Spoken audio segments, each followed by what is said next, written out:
Hello, ladies and gentlemen. Hello, ladies and gentlemen. Welcome to another exciting Bald Explorer Live, ladies and gentlemen. Yes, we are live from Worthing in West Sussex, right by the English Channel and by the wonderful Sussex South Downs, the chalky South Downs, I should say. And with me in the studio, we have the wonderful Richard Suggett from the Veg Growers podcast. Hello, Richard. Hello, Richard. How are you? You're very well, thank you. Yourself? I'm very, very well. I'm being very eager to have you here in the studio to talk about veg growing, about podcasts, and about quail's eggs, ladies and gentlemen. So, very exciting today here on the 4th of April, and supposedly spring, not very spring-like, is it? No, far too much water. Far too much water. And you've been out in the garden today, have you? In the allotment? Popped down there today to pick some food that we're going to be eating later on. Fantastic. Well, that's marvellous. Let's find out, ladies and gentlemen, if there's anybody actually watching. Now, the studio, I should tell you, the studio has been slightly moved around a little bit than normal, and you'll see why a bit later. But instead of searching to look at all the people who are there and read your comments, I've now got to take my head right over there. I've got to strain the old neck, ladies and gentlemen. So I'll be looking at that wall. So I do apologise. It's not my fault. It's not at all. Anyway, I can tell you, ladies and gentlemen, you are there, which is always reassuring when you do the show and there's actually people there. So we've got Jennifer Stewart, we've got Steve Williams, we've got Chris Puller, we've got Paul Hine, we have Elaine Brazier. Hello, Elaine.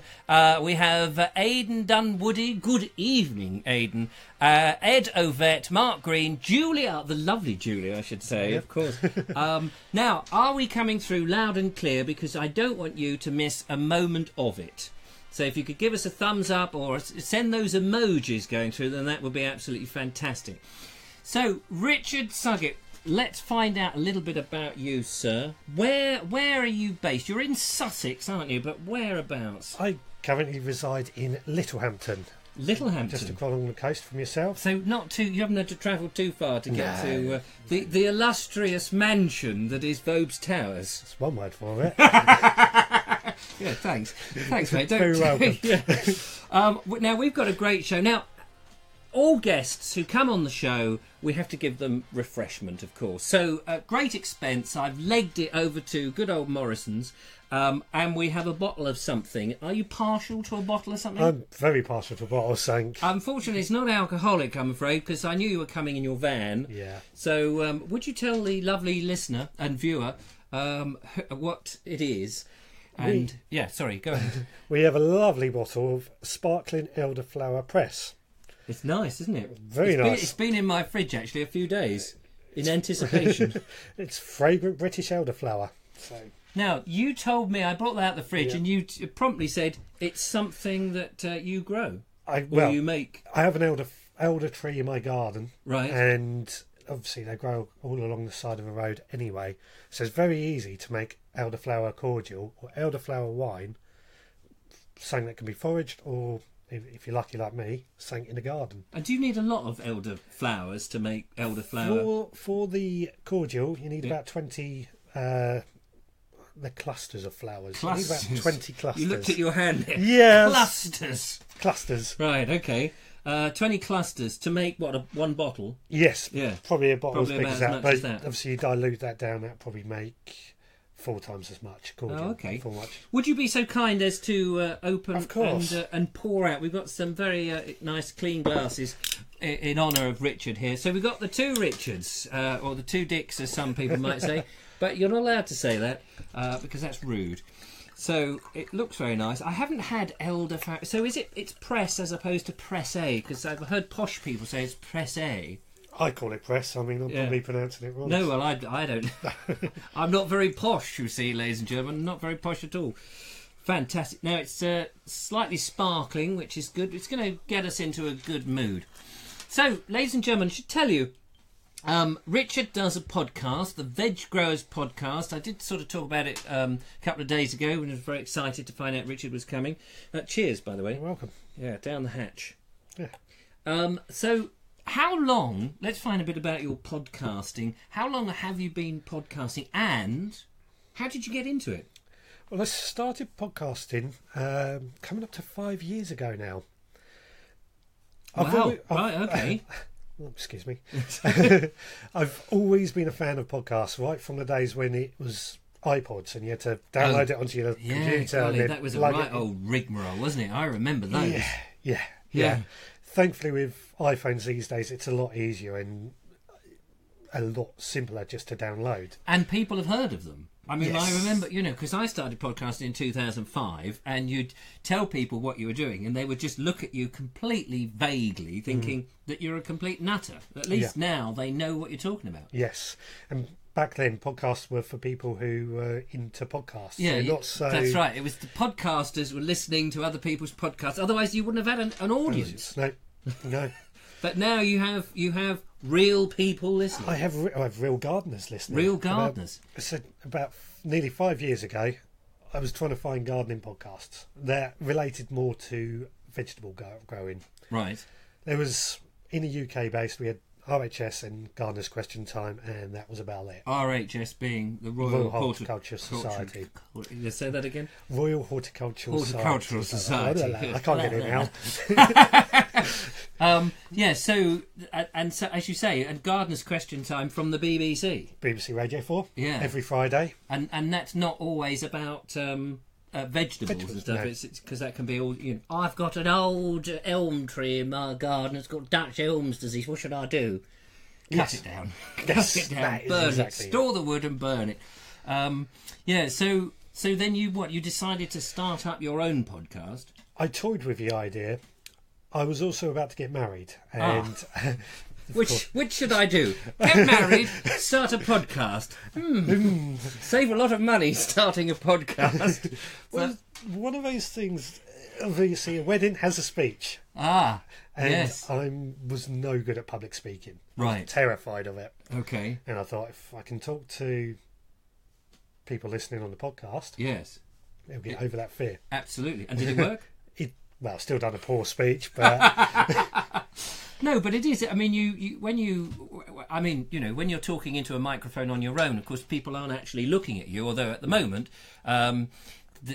we can look back and see that there are people there. All the emojis are going, which is very nice. Thank you very much. Keep the emojis going, because that's the feedback that we performers thrive off. But then suddenly, when you're confronted to people actually watching you, it is quite nerve-wracking. Yes. But it must have helped. Yeah. Oh, yeah. It definitely helped. It helped me figure out how to talk, really. Yes. To a group of people. Yeah. Fantastic. So, did you have how easy was it to get an audience? Because presumably there were other people who were like you looking for podcasts in that genre. Well, that's what I thought at the time. Back then, I didn't really know how to track who was listening, and right. I didn't know anything about search engine optimization and all the stuff that goes with it. So, well, I still don't understand search engine. I'm still trying to find, increase the audience. Yeah. Although I must say, my audience that I do have, very lovely audience, very loyal, very, delightful audience. Yeah, I will second that. Yeah. Most amazing audience you have there. And they're all very, very good, and they all, I sometimes think that they haven't got a life because they're here at 8 o'clock, which I'm so thankful for, because without them, where would I be? I'd be talking to the wall.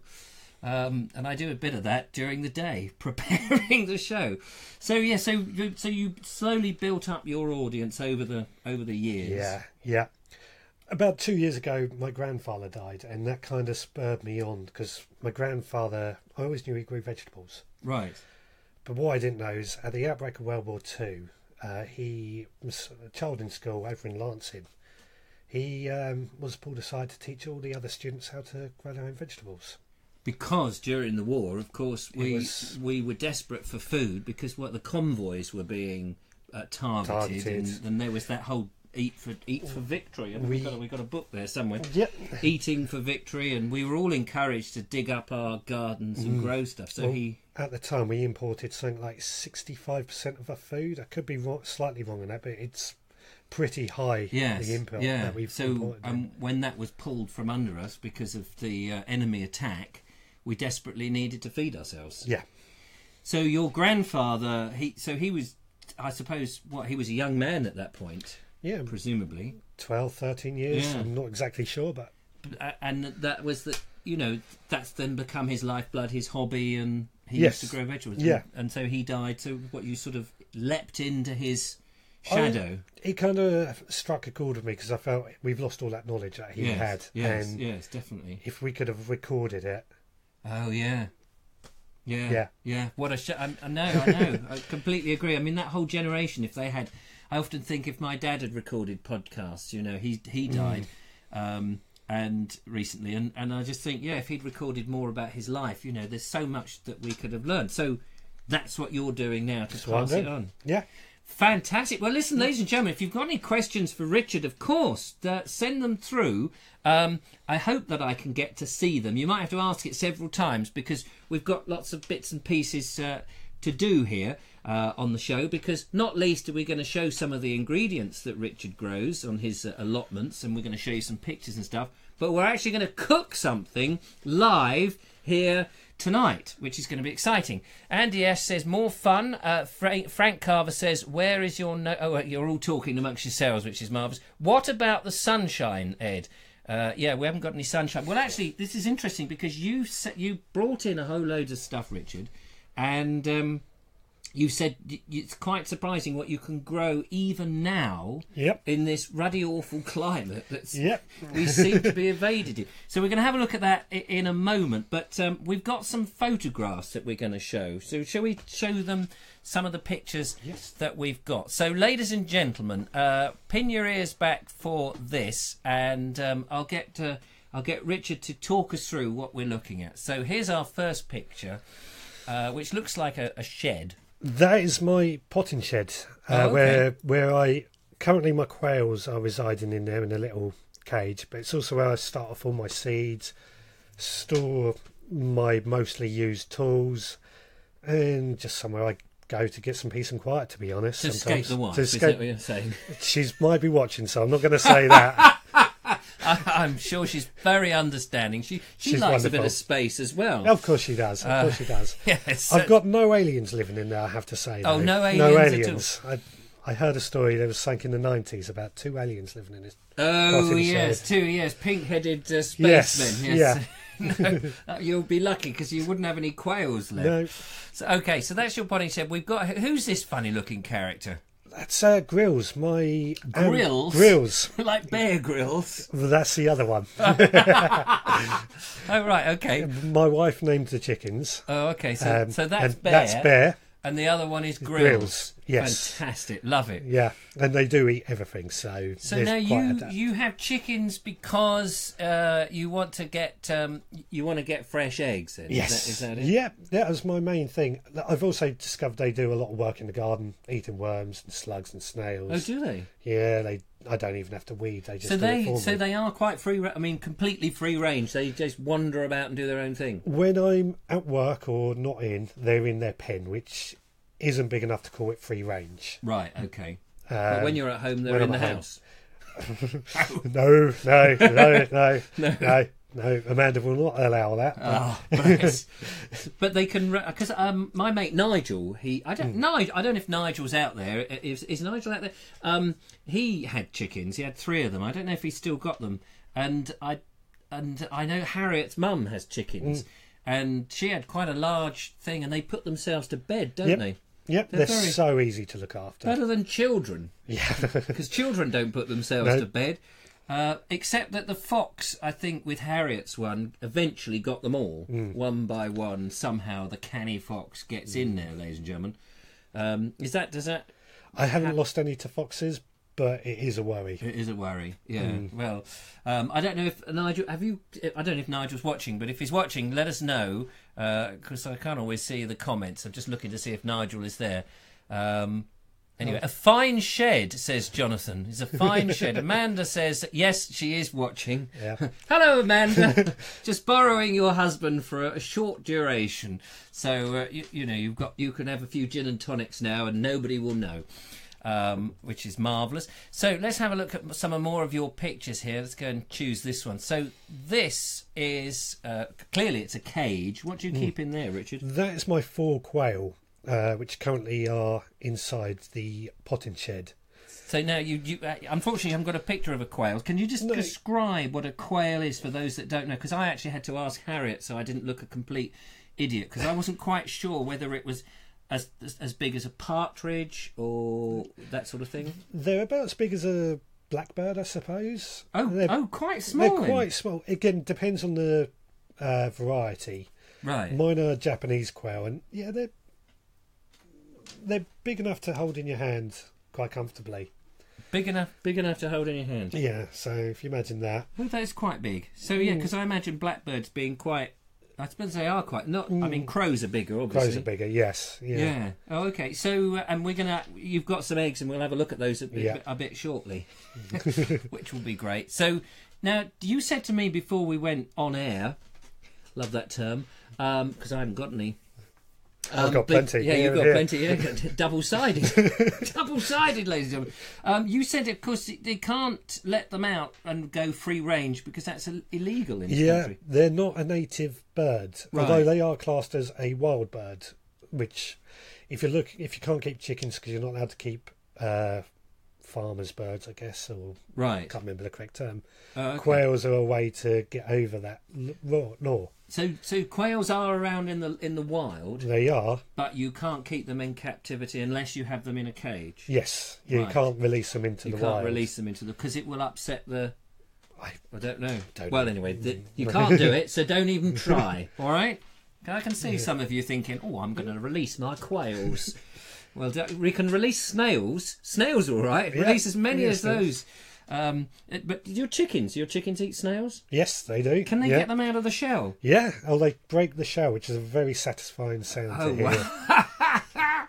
That's very good. I didn't think about that. That's amazing. It's fascinating when you're watching chickens in the garden how they adaptive. Because then they eat little stones and things like that, which is what makes the egg shell. Is that right? The calcium. They'll get the calcium from their feed and stuff. The stones are more for grit to break up food and seeds in their gullet. Oh, I see. Oh, okay. Well, a bit of roughage, if you like. You learn something every day, ladies and gentlemen. You learn something every day. I should say that's my understanding. Some expert might come along and say... Well, there's always someone. There's always someone going, no, that's not quite right, actually. I'll tell you what is exactly right. But we ignore all those people. Yeah. We just make it up as we go along. It's the best policy. So now, here we are. We're looking at something green that I presume is grown in your wonderful allotment. That's in my greenhouse. Oh, in your greenhouse? In my greenhouse, in my garden. So what is that? That's parsley. Oh, flat leaf parsley. Fat leaf. Flat. Oh, flat. Sorry. Yeah. Flat leaf. Flat. Is there another type of parsley? You get cold parsley, which is normally what you get when you go out for something to eat as a garnish. Yes, of course. Yes. So this is what you would put into soups and things like that. Yeah, as a herb. Herb. Yeah, of course. Brilliant. Okay. Let's go to our next one. Now this. Look at this, ladies and gentlemen. Strawberries. Oh, no, wait a minute. They're not strawberries. They're tomatoes. But what's that great big thing next to it? That's huge. 3.5 stones, sorry. 3.5 stones? Yes. My goodness. Same weight as my 4-year-old niece at the time. Blimey. Pumpkin. Yes. So, now, because pumpkins is an interesting thing, isn't it? Because in this country... we only ever have pumpkins at the end of October for Halloween, and we don't. Then you never see them in the shops to buy ordinarily. I wonder why that is. Because we're not used to eating them, and it's a real annoyance for me. I find because I like pumpkins, and I think if we can grow pumpkins, people are starving. Yeah. Why aren't we growing it to eat? Yeah, and they're easy to grow, are they? Very easy. Very easy to grow. Yeah. And they take up a lot of space. Well, they do, especially that size. Yeah. Especially the size of Richard's pumpkin. And is it technically a gourd? Is it from that family? It's from a similar family. It's a squash. A squash, that's it. Squash, of which a gourd is part of. Yes. Yeah. Okay. Yeah. It's a squash. Although if you squash that, you'd soon know about it. Yeah. What do you make with pumpkins? Pumpkin soup. Pumpkin soup, yeah, lovely. I did a pumpkin soup, not on this show, but on my podcast, the old Vobes show podcast that I occasionally refer to, ladies and gentlemen. What other? Pumpkin pie. Pumpkin pie. My wife is very good at that. Risotto goes well in risotto. Oh, risotto, yeah, that's a good idea. Yeah. I mean that one we made lots of meals out of that one pumpkin. I bet you did. So, yeah, And trying to remember. they come in different colours and different styles. Because at Slindon, have you been up to the Slindon? Yeah. There's a place in Slindon. For those of you who don't know, who live further afield than down in Sussex, Slindon is a lovely, tiny little village. Really beautiful little village. And there's a little. It's not really a farm, is it? But it's a farmhouse or something, isn't it? Or something. Yeah. And every year they quite where they get them from. I don't think they grow them all, do they? I have no idea. But they have an amazing display of different pumpkins with all sorts of colours, and you've got khaki ones and some with sort of zigzag designs on them. Obviously, you get the orange ones and yellow ones and white ones, and white blue ones, blue ones, blue ones. Excuse me, this press air is very nice, don't you know? Cheers. So pumpkins. So well done for you for growing that. So, but you reckon that's not big enough to be a prize-winning pumpkin? No. I mean, some are up to 50 stone. 50 stone? Yeah. Lummin' heck. Yeah. You'd need a lorry to move that, wouldn't you? Or a small van. Trying to eat it as well. Well, you'd be sick of pumpkins by the time you get there. Yeah. Kids, you're having more pumpkin. No, I don't want more pumpkin. Don't want it. You've got it for another 365 days. And then the next one is ready. Oh, dear. What else have we got down here on your lovely... now here we are. This is what we want to see, ladies and gentlemen. This, presumably, is your allotment. Yes, it's a bit of a mess. That was taken on Saturday, so very wet. Very wet, very isn't wet it? Yeah. at the moment. Is that your polytunnel?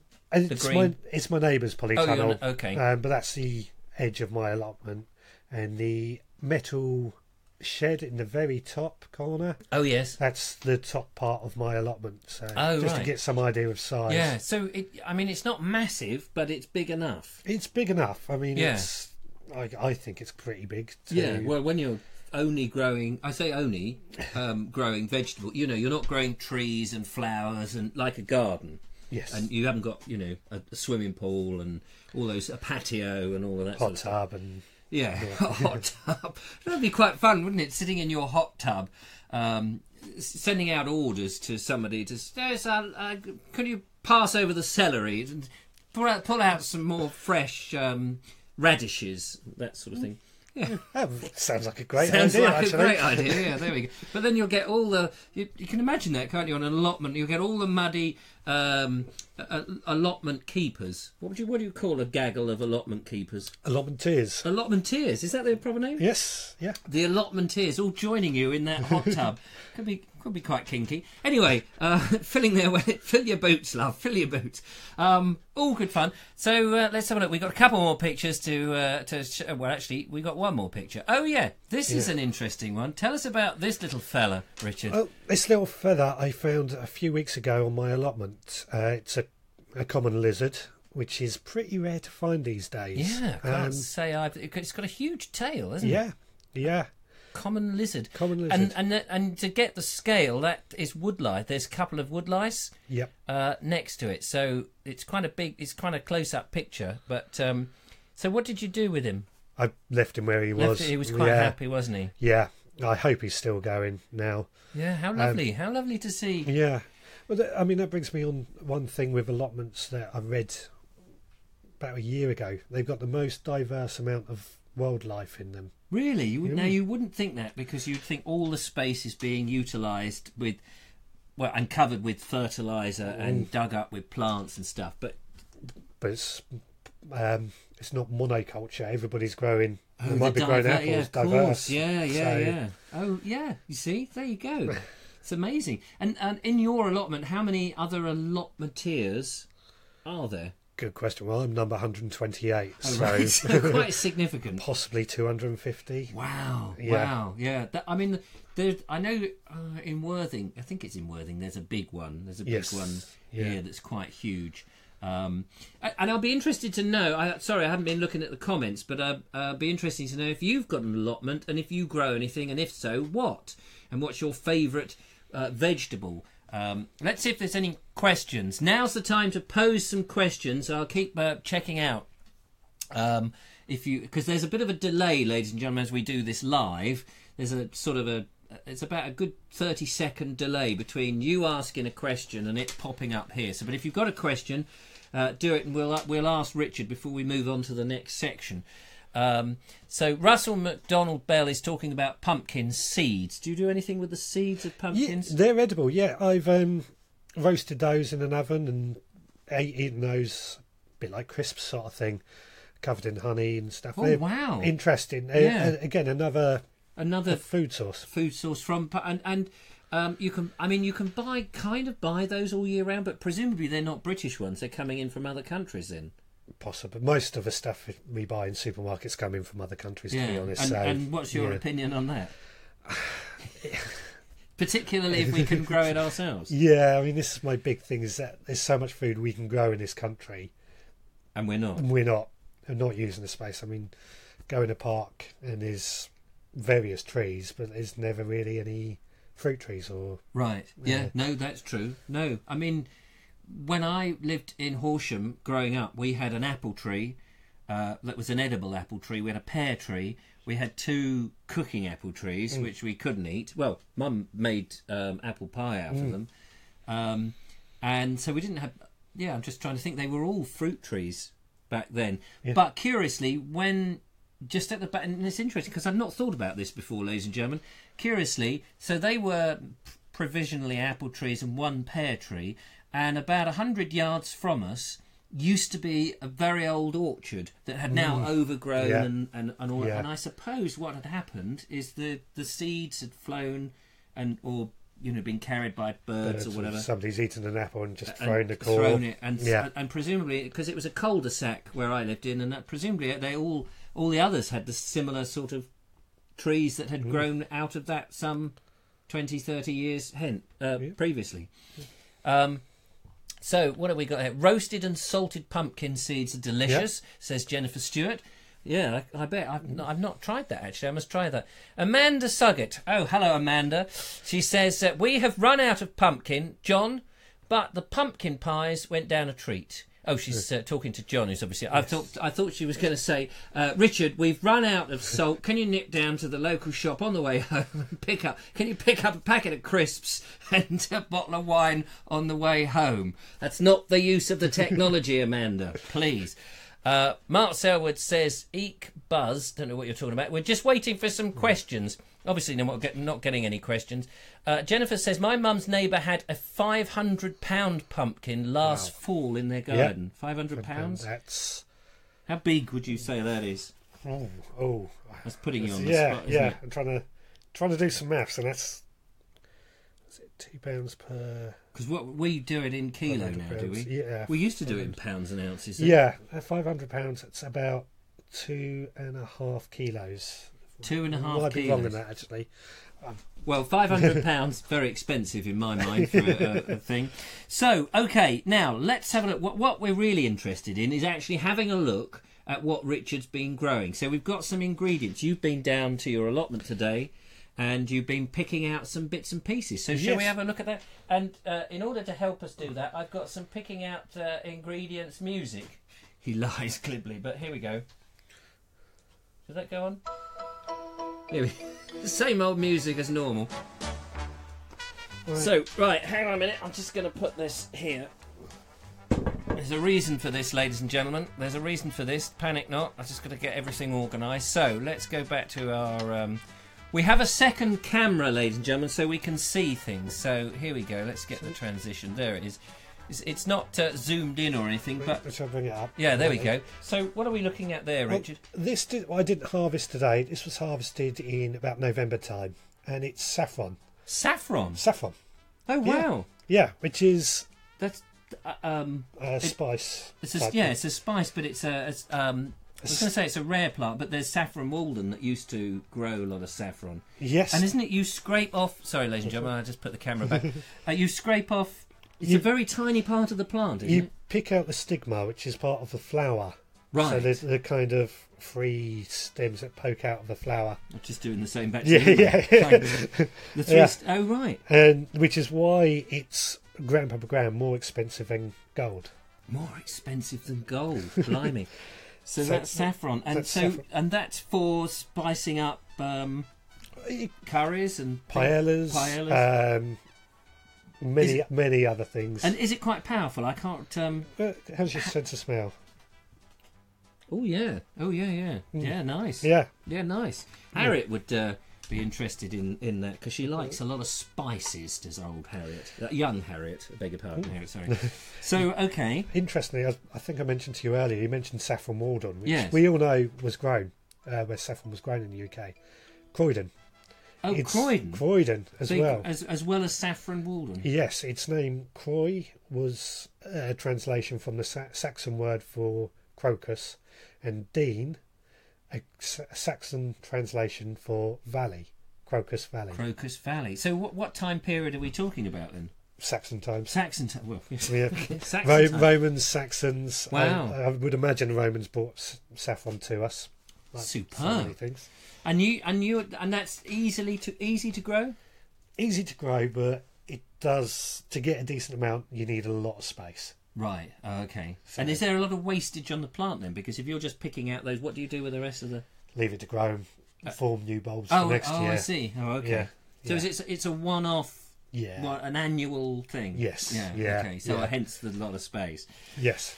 Okay. So what else have you got for us then, Richard? We have. This is again. Wow. I haven't harvested it this week. It was back in probably about July time. I harvested this. It's elephant garlic. Elephant Elephant garlic. I've not heard of I've heard of garlic. Elephant. Is that elephant because it's big? Elephant because it's a huge. big type of garlic. It's actually more closely related to leeks than. Oh, is it? Yes. Oh, right. Than what? Traditional The garlic? traditional garlic. I mean, they're all in the same sort of family, the allium family. The what family? Allium. Allium. Yes. But as you can see, that's a pretty it's sizable. yeah, compared to your hand.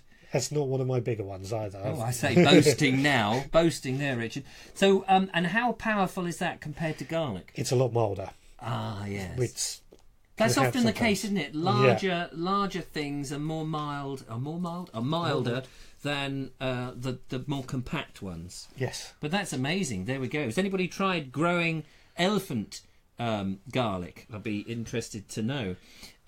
Okay, let's move swiftly on then to, you've got lots of nice pots of very interesting, and these are stuff that you're growing now. That's the critical thing. These were harvested from my garden since about 6 o'clock this evening. Okay, so what have we got here? What's this one? This is sorrel.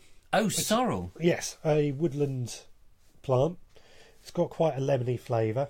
I find it quite nice. Again, it lends itself to many ingredients in the recipes. What sort of dishes would you add sorrel to? Is it a bit like? I mean, I'm looking at it here, and it does look a bit like spinach. Yes, same sort of thing. Sort of thing. You mix and it. presumably does it go down like spinach? Not quite as much. No. Because that's what you buy, a great big bag of spinach, don't you? And then you shove it in, and you go, well, where did it go? Yeah. It's like blah, blah, blah. You buy a bag of the frozen stuff, a big bag of spinach, and that's probably a bathtub full of spinach. Oh, right, gosh. But this so it doesn't quite go down, but this gives you a nice lemony flavour. Because lemon sorrel you hear of, don't you? Yeah. Or is it lemon sorbet? Lemon sorbet, probably. Yeah. Oh, cool. Okay. So that's one. Now we're gonna be cooking, and we're gonna use some or all of these ingredients. Probably use most of them. Probably not the saffron or the garlic. Right. Okay. What else have we got? We've got rocket. Rocket. Let's have a look. So this, because we've got to remember, ladies and gentlemen, this is all that Richard has grown in his allotment now, and he's growing them now. This is the great thing, because you go outside and you think, what could possibly grow in this weather? So there we go. This is rocket. Let's just hold that up a bit closer so you can see that, and it looks great, doesn't it? It looks. Can I just sample a bit of that? Yeah, please do. Please do. Because I love rocket because it's a peppery flavour. Oh yeah. Oh, that's nice. Yeah, it's totally different to the stuff you get. It is totally different. Why is that?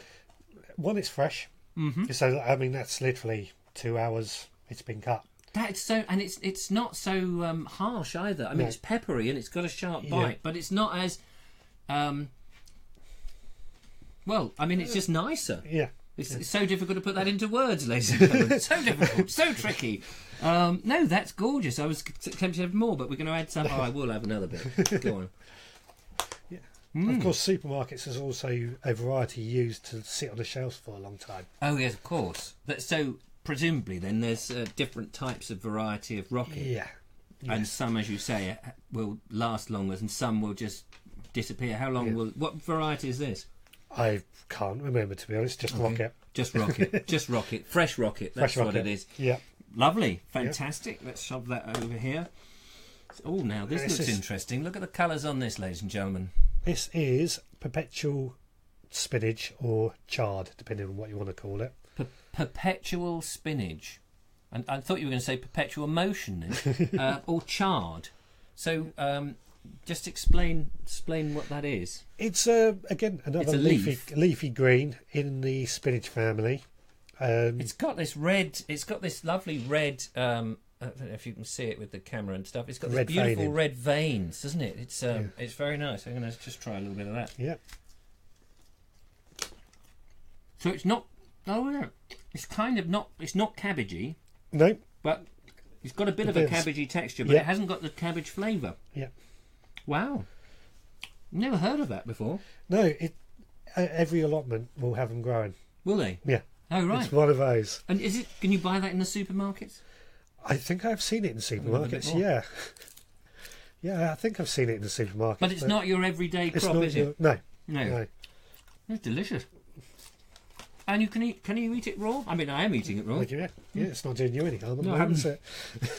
It's not trying to kill me off, supplant me. Let's just see what any comments are coming through.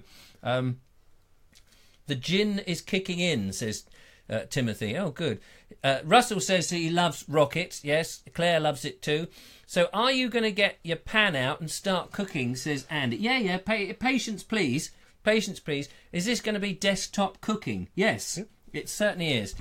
Now, we've got the emojis going now. All homegrown is much nicer, says Frank Carver. Of course, that's true. And he's teasing us, the swine, says Andy Ash. Thank you. We are trying to tease you somewhat. So, let's see what else you've got. Next. I'm amazed. Yeah.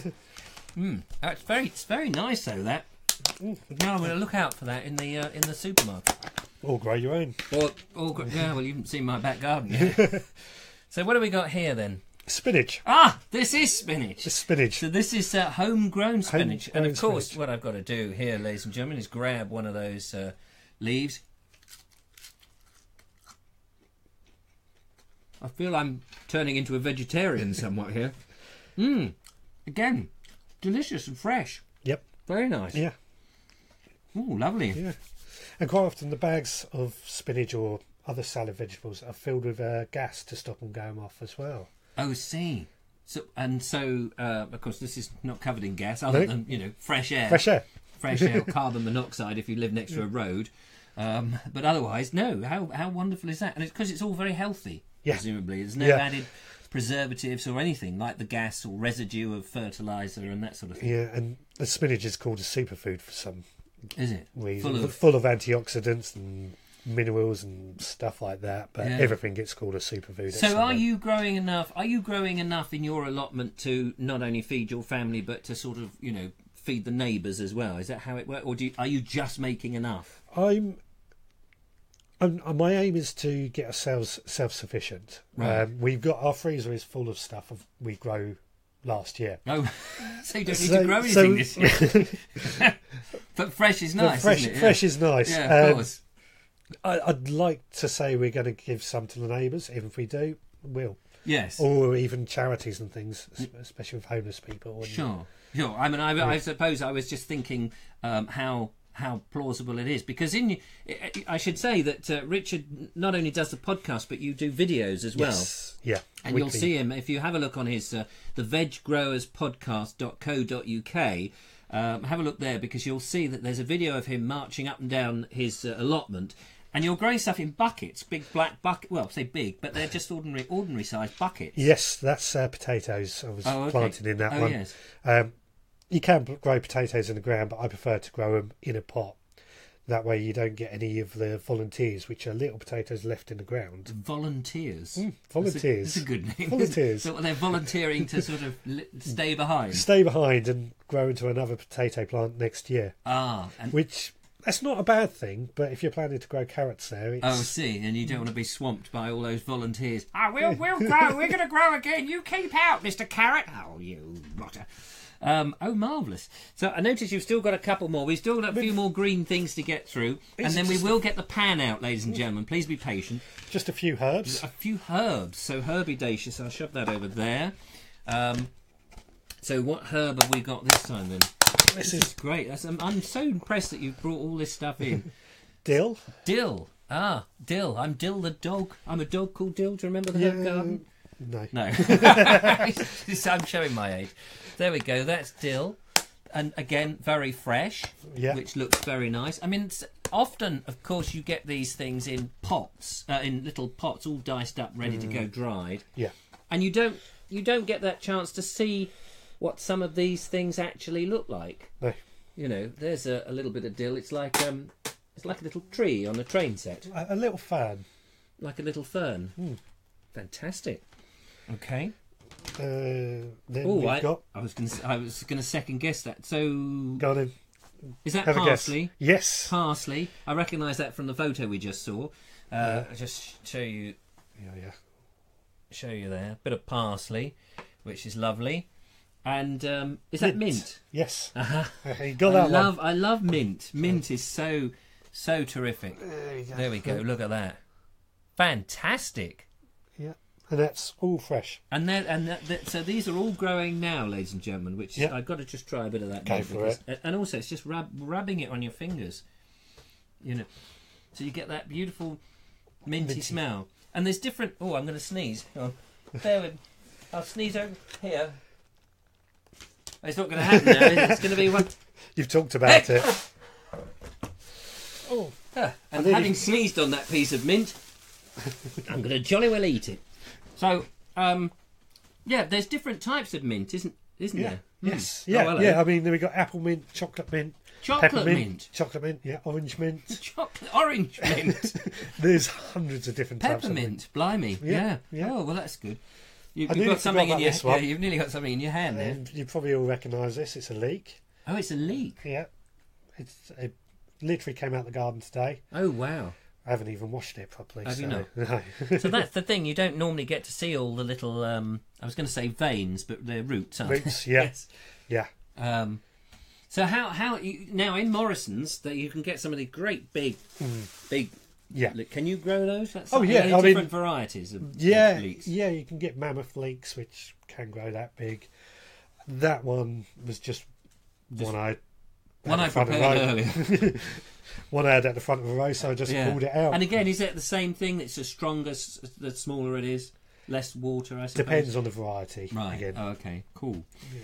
Right, ladies and gentlemen. So we've seen. We've got the piece de résistance, ladies and gentlemen. Piece de résistance.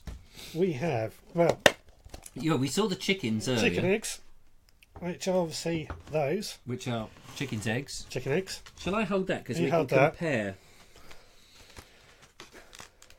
Just needs a pair of glasses. Look at that. Yeah, I was going to say it's very similar to my head. Thanks for that.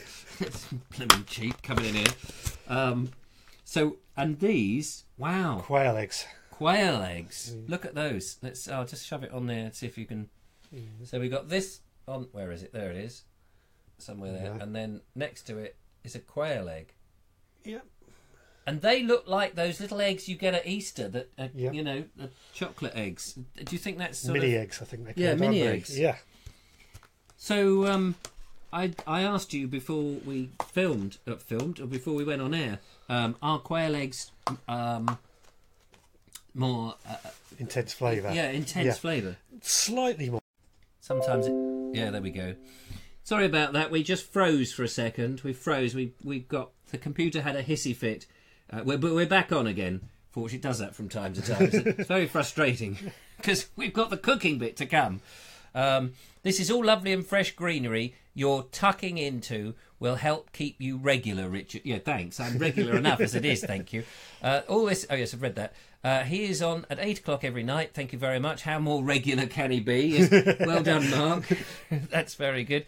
And Maggie says, LOL. They're all laughing at that joke. A leak that reminds me, be right back. Oh, yes.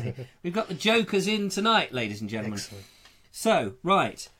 we've had a look at quail's eggs, we've had hen's eggs, we've got all this fresh greenery. I think it's time to get into business, don't you? Yes. But before we do, ladies, I'm getting you to hold on just that little bit longer, because while we get ourselves ready, yeah, we've done the items from the. Oh yes, I wanted to say,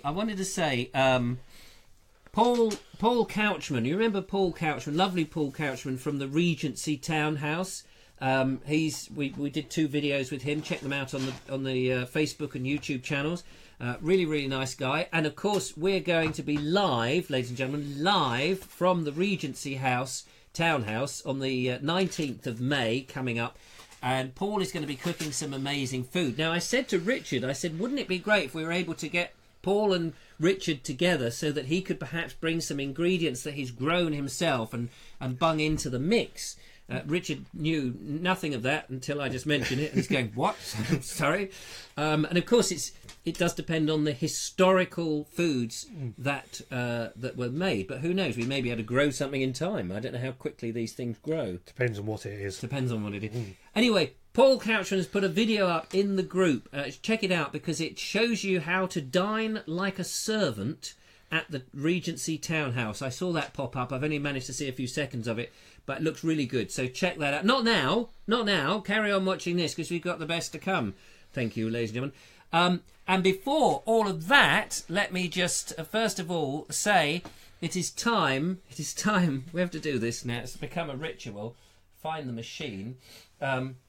It's time to just briefly have a look in the gallery. Is that going? No, it is going. Yeah. It is going. We can't hear the music, you see. So in the gallery, ladies and gentlemen, we have this beautiful, lovely building which has been deposited in there in the group page by Terry Wood. It is Montacute House. I think that's how you pronounce it. It's somewhere near Plymouth, as far as I remember.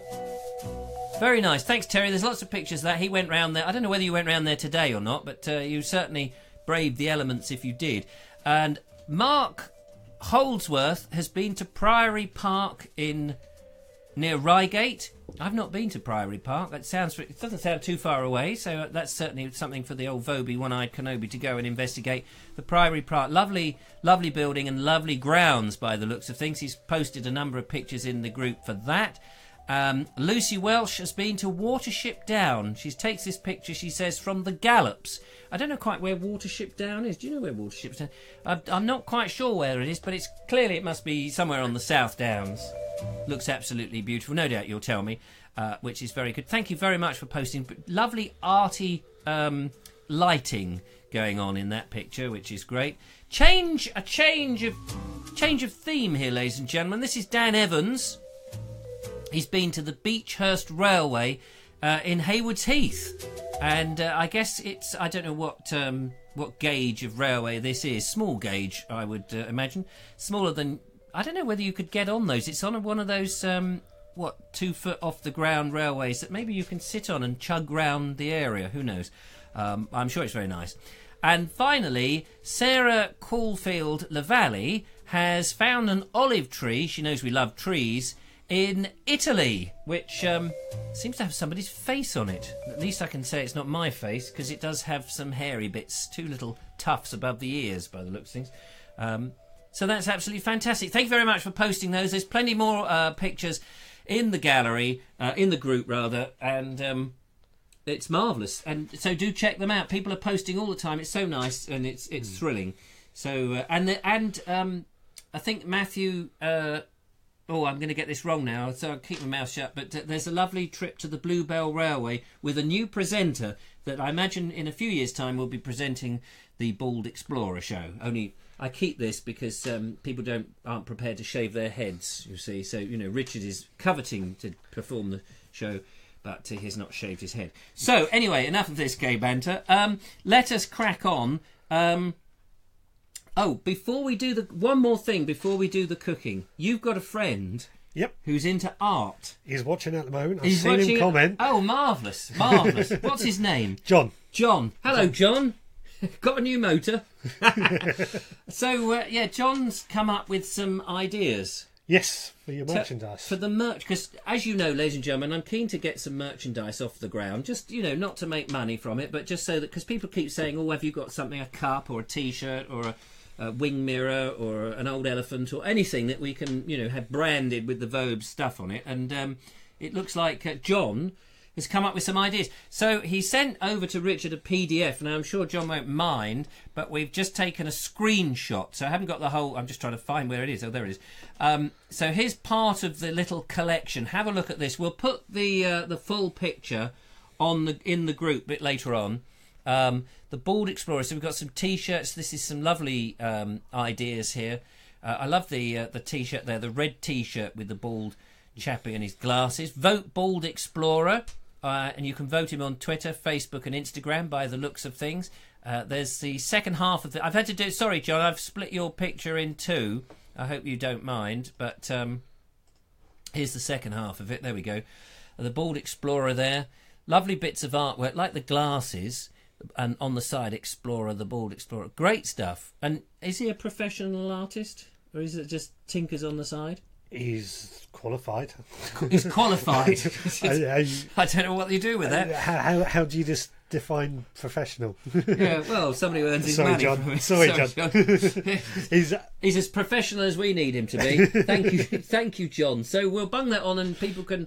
All we now need to know is choose one of those designs, and we'll stick it on something. I just need feedback from you, lovely people, which would be absolutely fantastic. Looking at the time, we've already been an hour. So, in 8 minutes, do you think we can cook something?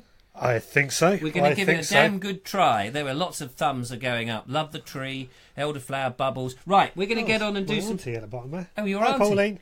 Hello, Pauline. Richard's auntie. Lovely to see you. Thanks for coming in. Right, so we're going to quickly end up by doing some cooking. So what we need is... You've got the chopping board. I've got the chopping board. You've got the chopping knife. So that's good. We've got the matches. We've got this little stove jobby here. So what are we going to make, Richard? What apart from a mess? What's the plan? The plan is a wild green Greek omelette. A what green? Wild green. A wild green Greek omelette. That sounds fantastic. So we've just got to quickly... anything I can do? Get the pan on the go. Get the pan on the go. Okay, so I've got a pan here, ladies and gentlemen. I just reach over for a bit of butter. We want a bit of butter in there, and I've got to light the thing first. So hang on a minute, ladies and gentlemen. I'm just organising myself here. This is live. Turn the gas on. Gas is on.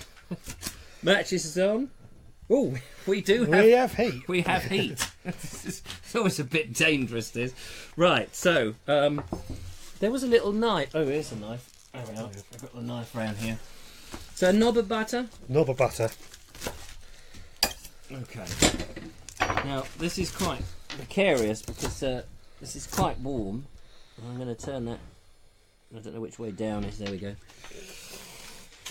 So you're chopping up the stuff. Chopping up. There's the leaves. Wooden spoon, ladies and gentlemen. Oh yeah, there we go. Now, so we decided we'd do this on this little stove so that we don't have to go into the kitchen, and anybody can make a wild green Greek omelette. Why Greek? Is it because it's the quail's eggs? No, the ingredients that you're putting in. It was a Rick Stein recipe I discovered while trying to find something we could do in one pan for tonight. Yeah, I did put the onus on you to come up with a solution, didn't I? It was quite fun.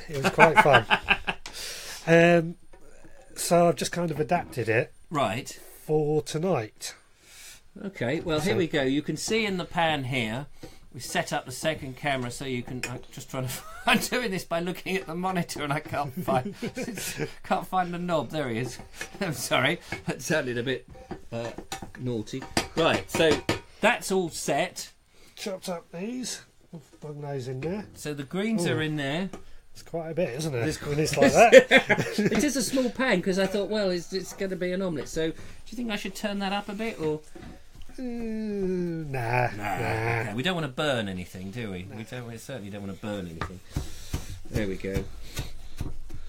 So that's all.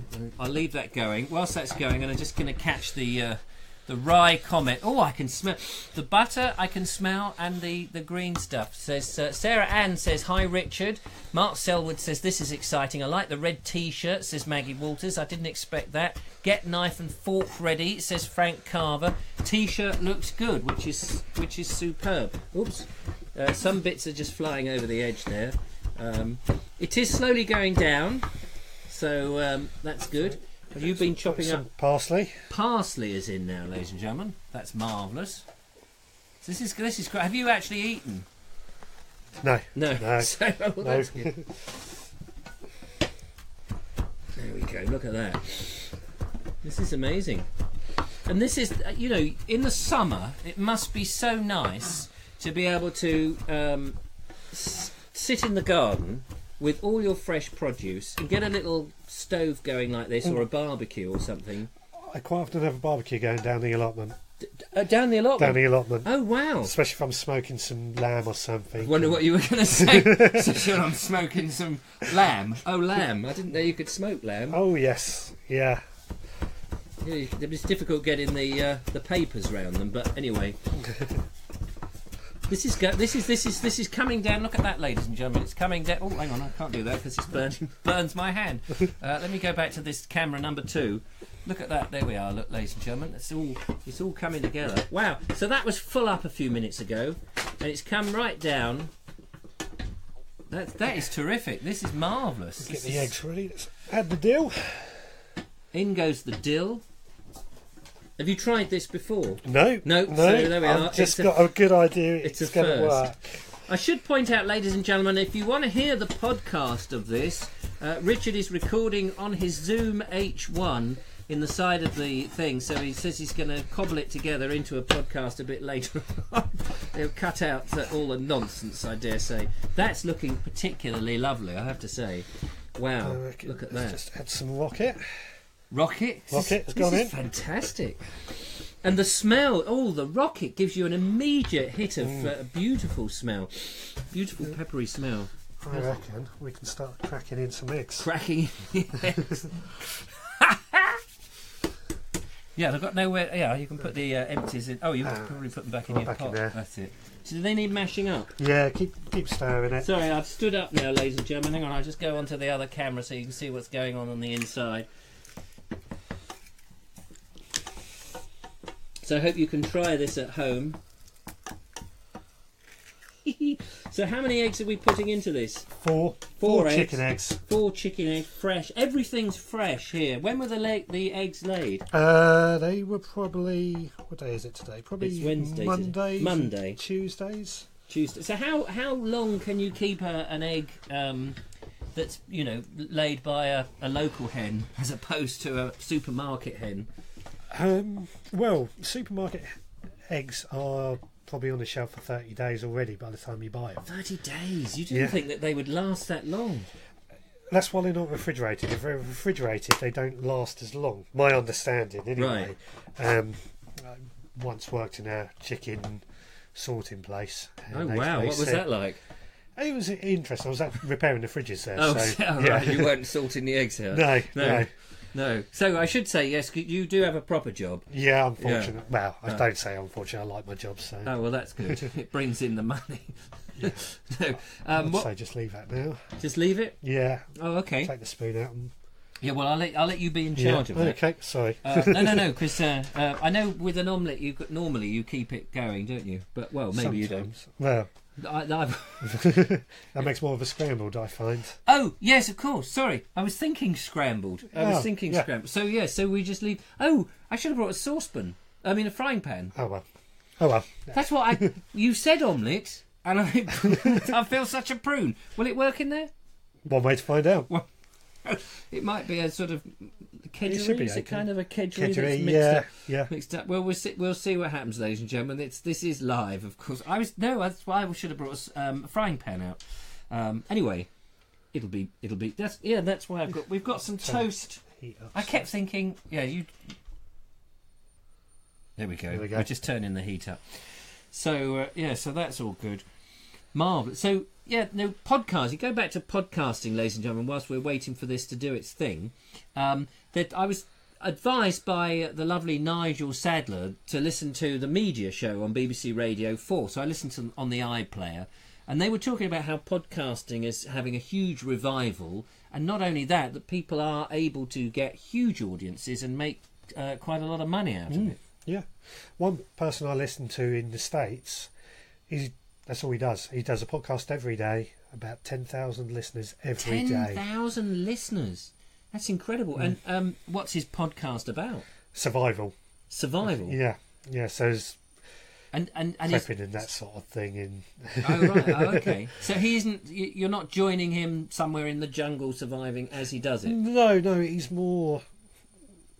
I like his gardening shows, which is what I listen for, but he's more about surviving if you lose your job and surviving all sorts of things. Yeah. Oh, wow. More any situation that throws at us. Right. Oh, right. So, okay. And you're getting 10,000 listeners.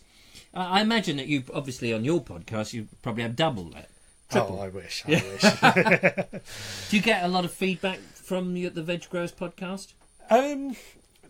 I get the odd email. I get a lot more than what I thought. I get plenty of odd emails. Loads of odd people here emailing me. I get a lot more than what I thought I would have got. It's rewarding, though, isn't it? Yes, yeah, it's important as well. And it is, because this is the argument I've always made as an entertainer, because the audience isn't there. You can't see whether it's going down well, and the only feedback that emails and messages and things like Facebook is. What do you think? Might have turned your pen slightly. Oh, that's all right. It's stainless steel. It'll all wash off in the wash. So without the emails, the feedback is so vital. Let me just show you what it's looking like now, ladies and gentlemen. If you can see down there, yes, I realise now I've made this is live. This is a bit of a panic.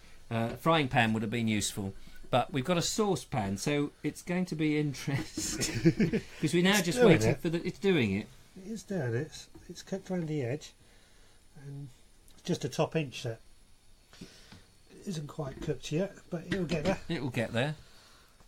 It's. I can smell the burning now. That's the only thing. Might be. Not quite sure. We need to flip it upside down. Let's make it scrambled. Oh yeah, it's a bit burnt around the edge, but we'll scramble it. We're going to scramble it. Yeah. Otherwise, I think Sorry, my fault. My fault, ladies and gentlemen. I do apologise. Whilst you're doing that, let's just quickly catch up with some of the comments and see what people are saying. Is that a record? Oh no, is that a record? Bomb is a good thing, by the way. Nugget, when you next come up here, cook that for us, says Les. I want to see on the pan, says Wendy. A gentle soul. What a gentle soul. They're saying that you are a gentle soul, of course. Thank you. Which is very nice. Here we go. This is what it now looks like. It's getting a bit... It's going to be scrambled. We've changed it from an omelette to a mix of scrambled. But that's the nature of the beast, isn't it, really? It would taste the same. I'm sure it's delicious. Apart from the burnt bits on the edge. But never mind about those. So this is new, isn't it? It's new for me. New for me. I've never cooked live. Marvellous. Well, there we are. I think we're about there. We're about there? Okay. Yeah. So we've got a bit of toast. Because thinking it was... I don't know why I had this mental picture that it was going to be scrambled. And you did say omelette. But anyway, let's give it a whirl. We're going to bung it on a bit of toast to try it. And because I haven't got a fork or anything. We're locked in the studio, ladies and gentlemen. The studio manager, the floor manager, has locked us in, says you're not coming out until you finish the show, which will be shortly because we've probably run over time a little bit. Yeah, we're 4 minutes over now. But it's quite a lot, isn't it? It's quite a lot. We might have to use fingers for this. Here we are, look, I must just show you. Here we go, look at that. It looks lovely, doesn't it? It looks lovely. Steaming, beautiful. Show you on the above picture. There it is there. Terrific. So, Richard, I'll tell you what we'll do. Yeah, no, that can stay there. It's going to be difficult. We might just... Shall I hold it and you... I'll have a sample. You have a sample. I'm going to grab a bit of bread, like this. I'm going to... I'll just stand up and cut this. We did cook the toast before the show, which was an hour ago, so here we are, ladies and gentlemen. It's still steaming. It looks lovely. Smells delicious. Oh wow! Yeah. Oh Good. yeah. And the flavours of the flavours of all the leaves and stuff. Oh, definitely. I'm That's gonna delicious. Try this Yeah. bit here. Oh, you get the rocket and the spinach and whatever that perpetual motion plant was. Charred yeah. and stuff. And it is a bit charred around the edges as well. That's all part of it, of course. How delicious is And that? the lemony from the sorrel. Did you get any of that? I did, yeah. Yeah. That's really cool. Richard, well done, sir. Thank you. Well done It's been a indeed. pleasure. Well, thank you so much, ladies and gentlemen. That is delicious. Well, we can have a feast on that. And I already am. Before we go, let's just see what you're saying about it. Thank you if you're watching on YouTube and you've not been able to mention. If you've got any questions for Richard, stick them in the comments, and no doubt Richard will come back and answer a few of them in, when he's recovered. Nigel's out there. It says it looks delicious. It is good, delicious. All round. Everyone's coming round to tea, says Wendy. Thanks for that. Turn out on the plate. Salt and pepper to season. We do have some pepper actually. Oh yeah, But forgot about to be that. honest, it doesn't need it. It's very lovely. So there it is. Wonderful. It makes quite a lot. 4 eggs. Yeah, yeah. Probably should have done a bit less, but No, that's all right. Well, I should have had the right pan, and there's still plenty left. Anyway, ladies and gentlemen, I hope you've enjoyed our show. Big round of applause to the lovely Richard Suggett. Don't forget to check out his podcast, the Veg Growers Podcast, at theveggrowerspodcast.co.uk. And what will be in your next podcast, Richard? I'll probably be editing some from this. Oh. And talking about what I'll be doing this next weekend. Yeah, because you run a diary, don't you? And you tell everybody what's coming up. Yeah, I run it as a blog that you listen to, effectively. Right. I don't like telling people what to do. I like to say what I do. And then people can take hints and tips from it. Yes. Fantastic. Ladies and gentlemen, Richard Suggett, check him out. I will be back again tomorrow. The lovely Julia will be here. She is well. She is Yay. fit and fiddly. No, fit as a fiddle is what I'm trying to say. She came round earlier today and we had a quick discussion about things about Glastonbury.